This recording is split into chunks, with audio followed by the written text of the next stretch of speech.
Hey guys, welcome back to my channel. I hope you're doing well wherever you are in the world. Since it's the end of the month, it is September 30th at the time that I'm recording this, I thought that I would start doing just a little roundup hodgepodge of favorites and things that have been inspiring me during the month. And yeah, if that's your thing, let me know in the comments below. I can certainly make this a regular reoccurring episode at the end of every month.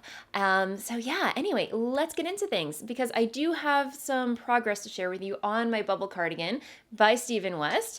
And if you follow me on the gram, you might have caught wind of I'm off Sleeve Island. Yes, we made it off Sleeve Island, guys. We have sleeves, two of them. It looks incredibly wonky right now because of those steeking stitches down the center over here, but once I'm done knitting the collar and everything's said and done, I will commence with the steeking, which I will of course document on video and share with you because I know many of you are very eager to see the steeking process. Believe me, I'm eager to get there. I'm eager to get this off the needles. By the time I finish this, I think we'll just be shy of 3 months since I cast this project on.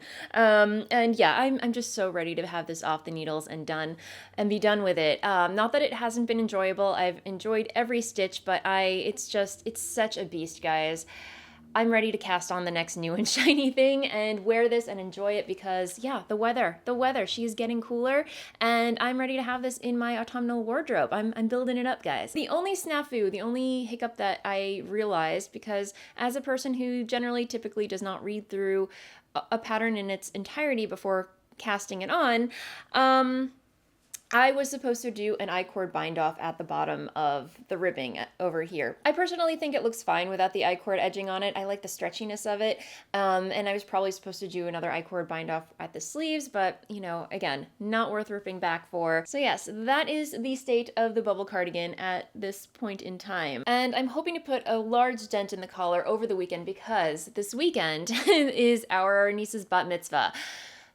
Yes, if you've been with this channel for quite some time, you might know that before the pandemic, right before the pandemic, our niece was supposed to make her bat mitzvah, and my wonderful sister-in-law asked if I would be interested in sewing her bat mitzvah dress, to which I enthusiastically replied, yes, sign me up, I would love to make her dress. But then, of course, the pandemic hit. Everything was canceled, including her bat mitzvah. And, you know, over the course of the pandemic, my sojo just took a nosedive. And sadly, I just haven't been doing any sewing at all lately. You know, like mid-pandemic, it just, you know, I just said, you know what, I'm not into it. I'm not going to beat myself up about it. I'm just gonna, you know, stop doing it for a while. And I was very open and honest with my sister-in-law and our niece. And I said, you know, I promised I would make the dress, but, you know, I just haven't been sewing. My heart's not in it. And thankfully, they were just very understanding and they totally got it. And you know, she's gonna buy her dress. That's the story with that. But yes, this weekend we are going to celebrate her bat mitzvah, and yeah, it should be a really fun weekend.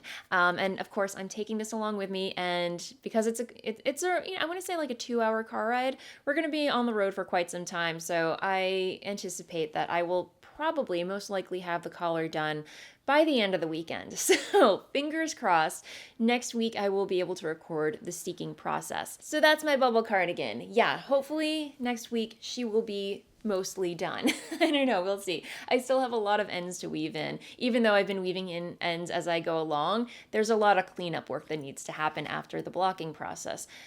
Anyway, we'll cross that bridge when we get to it. Just to regale you with finished objects for the month, yes, I knit the Prairie lace hat, a wonderful pattern by Lesley and Robinson, who is Knit Graffiti.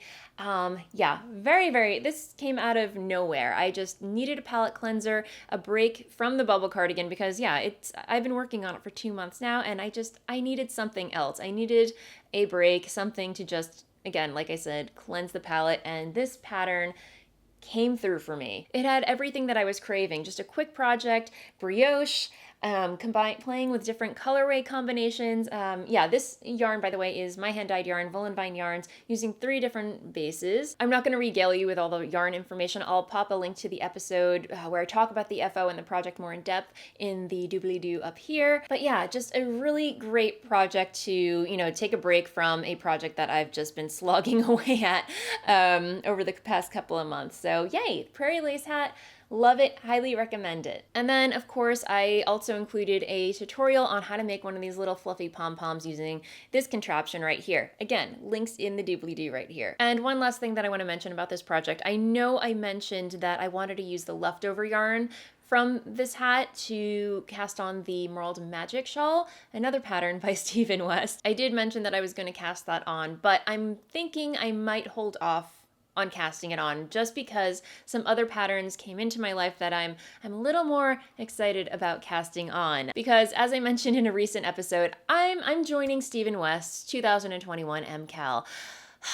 Yeah, I'm super stoked for it, guys. And as I mentioned, normally I'm not very much into MKALs. I usually stay away from them, avoid them like the plague, just because I can be a control freak. I like to know what I'm knitting. Unless it's a quick knit like a hat or pair of mittens or socks or something, shawls and sweaters and garments are commitments. So, but at the same time, I'm in the mood for an adventure. I'm in the mood for excitement. I'm in the mood to take a risk. So here we are. I am joining the Stephen West MKAL Shawlography 2021. I think those were in the wrong order. And if you tuned into my stash diving video where I shot my stash for a colorway combination for said MKAL, I this might come as no surprise, but I did a little editing with the palette that I settled on in that video. Nothing major, but I did swap out one skein for something else. Let me go get it. It's really hard to show 5 skeins off all at once. I'll try and insert some B-roll here so you can see them all laid out, but I did make a few tweaks to it. Of course, we have the Lobby Anime Drago colorway that I've basically built this entire palette around. I really love it because it's so dark and moody purple, and it has like subtle pops of magenta speckles in there. So pretty. And then I'm going to be using my hand-dyed yarns, Voolenvine yarns in the Whisper shade and also in Rochester. And then, of course, the skein of Skein Queen in her Enchant color. And guys, this skein, I've been holding off on the perfect project for it. And yeah, I just feel like this has to make it into this project. Yeah, it's just such a lovely, yummy blend of 70% baby alpaca, 20% silk, 10% cashmere. And one thing Stephen West says you can do, you can have one shade that you can actually blend with mohair, and this is also by Skein Queen. It's her Cloud Gazer shade, which is lace weight, 74% baby Surrey alpaca, 28% mulberry silk. This, I believe, is going to act as my pop of color in the shawl. With one caveat. I know I mentioned that I was going to use this skein of Po, which is also my hand-dyed yarns. It's almost like a very lavender light gray, but you know what? Something in me really, really wants to use this skein of Hedgehog Fibers, which is white and has subtle speckles of purples and pinks. It's very light and, yeah, again, very subtle. But again, I was apprehensive to use it because it's white, it's stark, and, kind of acts as a pop in the whole scheme of things. So I decided in the end to take out Po and use this instead, just because I feel like it plays off the Lobby Anime. I feel like there needed to be another skein of speckles in there. So I'm very happy with the way this is looking right now. And yeah, so anyway, that is my palette for the Shawlography Stephen West MKAL 2021. Very, very excited. Although, I'm not gonna lie, this is subject to change. I know I'm not alone. I know a lot of you mentioned how you go through many iterations of your palettes before the MKAL actually starts, even switching out colors during the actual MKAL. So, anyway. This is what the palette looks like now. It may change. That's all I'm going to say. Last but not least, I did purchase yarn this month to knit the Koru pullover, a pattern by Johanna. As soon as I'm done knitting the bubble cardigan, this is hopping on my needles because, yeah, I can't stop thinking about it. I really want the Koru pullover in my wardrobe. Anyway, and I have the perfect yarn for it now. So this is by Shibui Knits. It's their Pebble Base in the, what is it? I always forget it, Dusk colorway. And it's just this beautiful slate gray, dark gray with tweedy bits in it. And oh, it's so, so divine. It's got 48% recycled silk, 36% fine merino, and 16% cashmere.